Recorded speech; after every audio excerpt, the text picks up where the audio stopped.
முதலாவது தேவனுடைய ராஜ்யம் அவருடைய நீதியும், மற்ற அப்புறம் தான் மீதி எல்லாம். அதுக்கு ஒரு ஆர்டர் இருக்குது. குடும்பத்தை வைக்க வேண்டிய இடத்துல வைக்கணும், தொழிலை வைக்க வேண்டிய இடத்துல வைக்கணும், மற்ற காரியங்களை வைக்க வேண்டிய இடத்துல வைக்கணும். மனுஷர்கள் நம்மளை பற்றி என்ன நினைக்கிறாங்கன்றது முக்கியம். ஆனால் அதை பொண்ணு நம்பர் 1 ஆகிடக்கூடாது. ரொம்ப கஷ்டப்பட்டு ப்ரிப்பேர் பண்ணிட்டு வரோம். வாரம் முழுக்க வேலை செய்கிறோம், பண்ணி இது போதிக்கணுமே, நல்லா ஜனங்களுக்கு பிரயோஜனமான காரியத்தை கொடுக்கணுமே சொல்லி ப்ரிப்பேர் பண்ணிட்டு வரோம். சனிக்கிழமை நைட்டு தூங்க போகிறதுக்கு முன்னால் வெறுத்து போயிடுது சில நேரத்தில்.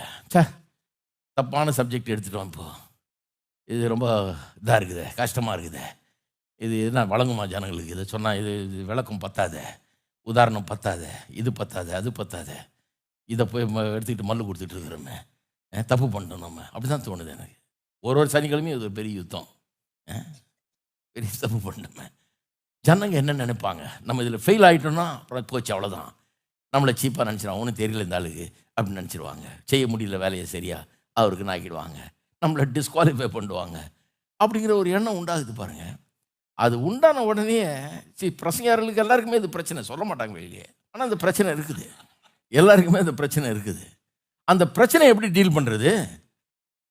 எனக்கு பிடிச்ச வசனம் ரோமரில் இருக்குது, ரொம்ப பிடிச்ச வசனம் ரோமர் 1:16, 16, 17 அந்த அந்த 2 வசனமே எனக்கு ரொம்ப பிடிக்கும். 16 என்ன சொல்கிறது? கிறிஸ்துவின் சுவிசேஷத்தை குறித்து நான் வெட்கப்படேன் அப்படின்னு அப்படி சொல்லுது. அப்புறம் 17 சொல்லுது, விசுவாசத்தினாலே நீதிமான் பிழைப்பான். இந்த விசுவாசத்தினால் நீதிமான் பிழைப்பான்ங்கிறது ஆங்கிலத்தில் எப்படி சொல்லிருக்குது? The just shall live by faith அப்படின்னு வருது. அதை ஒரு மொழிபெயர்ப்பு இப்படி மொழிபெயர்க்கிறது, he who through faith in Jesus is righteous shall live. அதாவது இயேசுவின் பேரில் வைக்கிற விசுவாசத்தின் மூலமாக ஒருவன் நீதிமான் ஆவான் என்றால் அவன் பிழைப்பான்.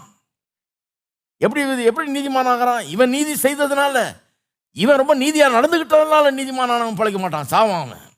ஏன்னா அவன் பூரணமாக நீதியை செஞ்சானாங்கிறது எப்போவுமே கேள்விக்குறியாக இருக்கும், திருப்தியாக வராது. அதில் 100க்கு 100 நம்ம கரெக்டாக இருக்க முடியாது.